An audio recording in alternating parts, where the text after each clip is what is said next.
بسم الله والحمد لله والصلاة على رسول الله. السلام عليكم ورحمة الله وبركاته. قناة عزي انفو ترحب بالجميع داخل وخارج الوطن. مرحبا بكم مرة أخرى. وتساؤلات الشارع جمعية وهران حول مستقبل فريقهم. ماذا هنا؟ كيف هي أحوال الفريق؟ كيف تستعد الإدارة لمواجهة الموسم الجديد؟ وهذا المرة طبعا عندهم الوقت الكافي لأننا في بداية شهر جوان، والبطولة تبدأ في بداية سبتمبر، يعني أكثر من شهرين. عندهم الوقت باش يحضروا فريق، يحضروا الموسم، يحضروا عدة أمور ماشي غير الفريق.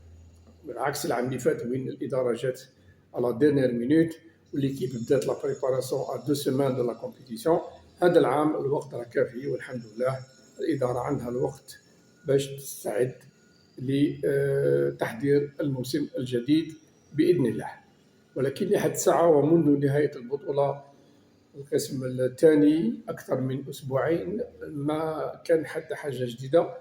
بعض الأخبار تقول باللي الدعوة راهي حابسة، الإدارة راهي تريد انعقاد جمعية عامة عادية، وجمعية عامة عادية تندار في كل موسم لأي فريق ولأي نادي اسوسياتيف، سواء لي كلوب اللي يلعبوا في الليغ 2 ولا ليغ 1 ولا كاع، باسكو لو كلوب اماتور يدير لاسومبلي تاعه. جمعية وهران عندها دونك دير جمعية العامة تاعها عفوا في ماراش عارفين الوقت محدد من طرف مسؤولي مديرية الشبيبة والرياضة، ولكن حسب الأخبار تقول باللي راهم باغيين يديروها في أقرب الأجال باش يشرعوا في بداية الموسم الجديد. بعد أخبار تقول مالوريزمون أبواب مع الإعلام مغلوقة، ما كانش خلية إعلام، ما كان حتى مسؤول اللي يتصل بالصحفيين، يتصل بالإعلام بالصحافة عامة بدون أي استثناء باش يعطيهم الأخبار الجديدة وكل الأخبار صغيرة وكبيرة حول جمعية وهران. مع الأسف الشديد تبقى غير القيل والقال، وسمعنا ما سمعناش. إذا لحد الساعة ما كانش حاجة جديدة. الفريق يعني أو الأنصار راهم يتساءلوا ماذا يحدث أو شراه يدير الإدارة. أسكو راهي موجدة روحها؟ أسكو غادي تلعب بالورقة لاكسيسيون؟ أسكو غادي تقعد للمان بوليتيك؟ اسكو كاين تساؤلات لحد الساعه. الفريق مع الاسف غادي يلعب لا 9 سيزون كونسيكوتيف في القسم الثاني، هذه التاسع موسم على التوالي. جمعيه وهران منذ سقوطها في 2016 غادي تلعب لا 9 سيزون كونسيكوتيف في الليغ 2. ولا ليغ 2 العام الجاي غادي تكون شويه صعيبه، باسكو بون سي فري غادي يطيحوا ثلاثه، ولكن غادي يطلعوا لي تروا لو برومي يطلع ديريكت، لي دوزيام لي تروزيام يلعبوا باراج. دونك الجمعيه نظن بلي عندها حظوظ باش تلعب لاكسيسيون. اذا ما طلعتش ما كلاساتش بروميير بوزيسيون في لا فان شامبيونا، على الاقل تنجم تكلاسي دوزيام ولا تروزيام وتلعب لا شونس تاعها في الباراج الي روتور. وقيلا مع إلا كلاسات دوزيام تلعب مع تروزيام تاع جروب آخر، ولا كلاسات تروزيام تلعب مع الدوزيام تاع جروب آخر، ومن بعد تلعب لا فينال مع لو فانكور وتطلع إلى كتاب الله، تكون تعاود ترجع إلى القسم الأول الذي غابت عنه الجمعية لأول مرة منذ سنوات. الجمعية ما كانش تبطا، كانت دائما تطلع. لا ديرنيير فوا قبل ما تطلع قعدت 7 سنين، قبل ما تطلع en 2014 قعدت 7 سنين هي في الليغ 2 افيك ديو ديبا دو بون دي باركور هاك وهاك. ولكن في المواسم الماضية مع الأسف، في خاصة 4 مواسم الأخيرة، الفريق لعب ورقة البقاء لو مانتيان على ديرنيير مينوت. العام اللي فات تعقلوا لا ديرنيير جورني مع بوفاريك، لا سيزون هذه اللي فاتت على فون ديرنيير جورني مع ديك لافير تاع الخميس مع تيارات، والماتش تاع القبة اللي ربحت في الخميس اللي ساعدت الأمور. ولكن يعني لولا كانت الجمعية تقارع لو ديرني ماتش مع الأربعة باش تحقق البقاء تاعها. دونك 4 سيزون كونسيكوتيف تلعب المانتيان، 9 سيزون كونسيكوتيف في الليغ 2. هذا يعني يخلينا نتسائلوا إذا كان الإدارة راهي واجدة، مسؤولين على رأس جمعية وهران راهم واجدين باش يديروا سيزون جديدة، باش يبريبارون سيزون جديدة ماناش عارفين. بعض الأخبار تقول باللي الرئيس غادي يستغنى عن المدرب، بعض الأخبار تقول ما كان والو.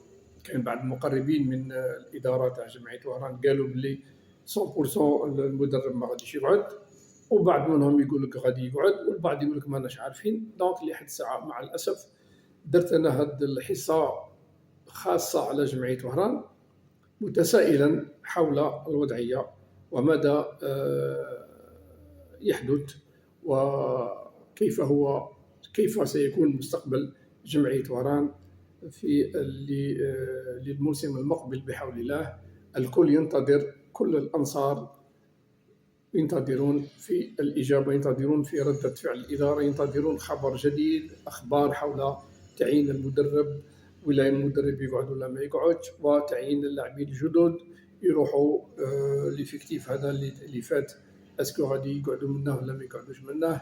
سي فري رانا يسمعوا باللي جوار ما غاديش يقعدوا، كاين دي جوار ما غاديش يشدوهم، هذا سي تو طافي نورمال. كاين دي جوار اللي عندهم مستوى دون المتوسط ما يسمح لهمش باش يقعدوا الموسم المقبل، ولا ما يسمح لهمش باش يقعدوا في جمعية وهران، خاصة إذا كان لامبيسيون تبدلت، إذا كان الإرادة تاع الإدارة تريد صعود ولا ورقة صعود. وهذا هو يعني المشروع إن صح التعبير تاع الطلب تاع الأنصار، يريدون رؤية فريقهم يلعب ورقة صعود، حتى ولو ما يحققش صعود ولكن يلعبها، والفريق يلعب فوق، ما يخليش الأنصار يخافوا ولا يحسبوا يديروا حسابات ها شكون غادي اش حيلقى لنا 1 بوان 2 بوان 3 بوان ولا اكسيتيرا. ليكزومبل راه كاين ليكزومبل تاع لا فاز الي تري امبورطون. faut pas oublier l'équipe دارت un très bon parcours في la phase aller malgré la qualité de l'effectif, malgré le début, le retard dans la préparation.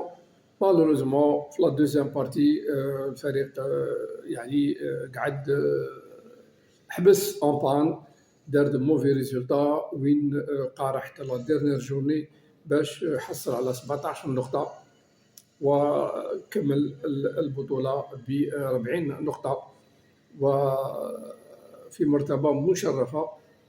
كي تشوف لو لونطاسمون او نيفو دو كلاسمون، الجمعية يعني كملت في مرتبة مليحة، ولكن كاين ان لونطاسمون او نيفو دو كلاسمون، كل ايكيب هرب على ايكيب 1 بوان ولا جول افيراج. إذن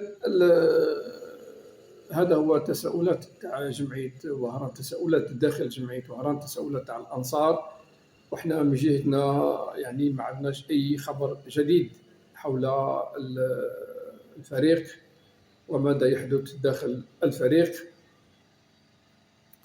ما عدا تلك الهفوة التي سجلت في صفوف فريق اليو 13 أقل من 13 سنة في الأسبوع هذا. الفريق خسر مقابلة رسمية بسبب غياب الطبيب، وهذا خطأ فادح ارتكبه المسؤولين على رأس أو دخل هذه الكاتيجوري، سواء في الإدارة سواء ماناش عارفين. على كل حال الخبر ما عنديش الأخبار شكون هو الفري ريسبونسابل نيميرو 1، ولكن لو كلوب خسر المقابلة بسبب غياب الطبيب، وهذا شيء لا يغتفر. وكل الأندية تقريبا هذه المشاكل تصرى في جميع الأندية، واحد ما يتقلقش ولا يقول ولا، ولكن عيب وعار. طبعا هذا الشيء يحدث لدى جمعية وهران في أواخر البطولة في فان سيزون. سي مالورو. هذا اللي بغيت نقولها في هذه الحصة، وإلى الملتقى في موضوع آخر بحول الله، والسلام عليكم ورحمة الله وبركاته.